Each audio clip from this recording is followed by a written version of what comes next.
Today I wanted to talk about John chapter 17. And I'm going to wrap around with some other stuff.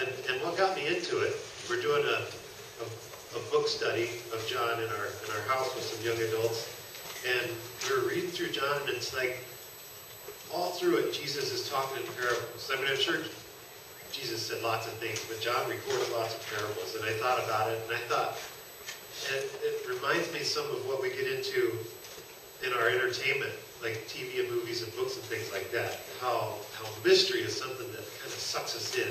You get involved in a good mystery. I think the most exciting books and the most intriguing movies that we watch and that kind of stuff, they're always wrapped in some kind of mystery. It's written into the story. And it's, sometimes it's like a whodunit, like a murder mystery, or it's a treasure hunt, like the National Treasure movies, or even like Pirates of the Caribbean, or those kinds of things. But if you think about the stories that you've gotten into, the books that you just couldn't put down, you started reading and you wanted to go to bed, but you had, I got to keep going, I can't stop. And it's all, why do you keep doing that? It's because you want to find out what happens on the next page. You can't let it go. You want to keep reading. And the same thing happens when you get caught up in a movie, in the storyline of a movie, when the characters are I don't know if you've noticed this in TV. When I watch TV, I know when a commercial is coming because they always increase that suspense, that drama right up to the commercial, because they don't want you to change the channel. They want you to come back. And so it's like the characters come to this point where he's just discovered something and you haven't seen it. Like he's opened it up and he can see it, but you don't see it. And you want to know what's he just discovered? And then cut to commercial. And you're like, oh, I gotta wait till the next section starts so I can see what he's, or something terrible happens. Like there's a big explosion or something destructive, and the characters could be dead, everything could be lost, but you don't know for sure what's going to happen. And so that's what keeps us coming back. It's this kind of heightened suspense and this mystery it's written purposely. I mean, it's written into the books and the stories and the TVs because they know that it keeps us coming back. It keeps us wanting more, that kind of mystery. And people love to insert mystery into real life. I mean, when life is just kind of common sense, it's apparent. Sometimes we like to insert mystery. We have conspiracy theories about everything. You ever notice that? I mean, everything from the Apollo moon landing, where some people think never actually happened, to the 9/11 bombings, that people think that maybe the government did that. There's a lot of people that have conspiracy theories of world domination. Like there's some world power that's actually controlling our government officials, our presidents and our congressmen, that there's somebody that's got all that in their pocket and they're running the world secretly. We love mystery. So we hear those things and we perpetuate them because it's like, well, what if this is really true? And so there's all sorts of things that we put mystery into. We love secrets. We love to be the one who knows something that somebody else knows. I know what you're getting for Christmas. Tell me. No, I can't tell you. We love that. And we love to look for hidden meanings of things. To find what's the secret behind this. What's the secret to life people search for. I don't know if you've ever noticed how when Jesus, the things that he did, the things that he said, sometimes they seem mysterious to us. I mean, and sometimes it's because there's a language barrier from translation. But other times you're like, why did Jesus do that? Why did he say that the way he said it? Why didn't he just say it this way? Because a lot of times we read the Bible and we see a quote from Jesus, and then we get an explanation. It's written into the Bible for us, but the people who we was talking to never got that explanation. And so why did he say that? Why is this so confusing? Why would Jesus put it that way? And all through the Gospel of John, I've noticed that Jesus does this. He puts it in parables and analogies and coded messages. And he's explaining spiritual realities. He's explaining things that are very real. But he says it in a way that's not always easily understandable by his audience. And sometimes he's talking about his purpose as Messiah. This is what I came to earth to do. This is my mission. This is my plan. And sometimes I think he purposely kept that a secret.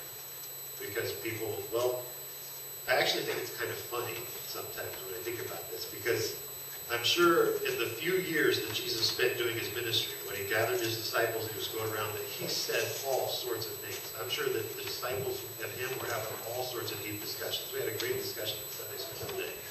And it could have gone on for hours and hours. I mean, it was just a good discussion that we could have talked about for a long time. And I'm sure that Jesus brought things up. And the disciples were like, tell us more about this. And they talked for hours. But the things that we get written in the Bible for us obviously don't include all that. You know, John later in his book said you could write down everything Jesus did and you wouldn't be able to contain it. And so I'm sure that Jesus said a lot more than what's recorded, but the things that are recorded by John, sometimes you look at it like, why did John pick this over maybe a more simple explanation? Why did God or John pick these? And he's inspired. I mean, he's got some direction from the Holy Spirit is what's put down. So there's reason behind it. And so many of Jesus' words were exquisitely rich. I mean, especially in John. He was such a good writer, and they're so deep and ripe with meaning. But if you're not paying attention to it, it can kind of be easy to kind of miss out on what Jesus is trying to get across, because it is a little bit mysterious. And we've been doing this small group study that I told you about, and over, people in the group said, why didn't Jesus just say it plainly? Why didn't he just say, this is what I mean? Instead of just always doing the parables and the difficult to understand, why did he leave so many people with questions? People who walked away. There were droves of people who walked away from Jesus because he didn't make things clear. Well, and sometimes it wasn't because he didn't make things clear. Sometimes it's because he made things too clear, too hard. And people said, I can't do that. And lots of people walked away from Jesus because he didn't always say what people wanted to hear. A lot of times, pastors and leaders will say what people want to hear because they just want the people to keep coming back. But Jesus did not do that. His teachings could be very hard, very difficult to take. And people who called themselves disciples left because of that. We've been learning about prayer for a while now. We've done quite a few weeks on prayer. And that often brings up the same kind of questions. Like, how can you, I mean, we read the scripture reads, we read the promises that God will take care of us, that God wants to give good gifts and things like that. And it often brings up the same, like, questions like, how can I pray so hard? How can I love God, live my life for him, and do it for so long and still not seem to get any response from God? Why does it work that way? And so we're left with some mystery in our prayers and what we want. And when I think about this stuff, there's some common sense sort of logical answers that I can start to answer with simple reasoning. Jesus, talking about the disciples and why he taught the way he taught, why the words that are recorded, why people left in droves because of Jesus' teaching. Well, one simple common sense thing is Jesus had a limited amount of time. He wasn't here for very long. He knew my time on earth is limited. I can't do everything that I want to do in 3 years. I can't accomplish it all. He could have chosen to be like us. I mean, sometimes when we have a lot to do, we stretch ourselves. We stretch ourselves too thin. We talk about the holiday season, when people are shopping and getting ready for family to visit or traveling around. And so many people through the holidays wear themselves out emotionally and spiritually. They get depressed. There's suicides that happen on the holidays because people they stretch themselves out way too thin, and it's awful. And Jesus could have chosen to do that. He could have decided, I'll just do everything I can. I'll stretch myself out and deal with every person who wants something from me. But that would have been impossible.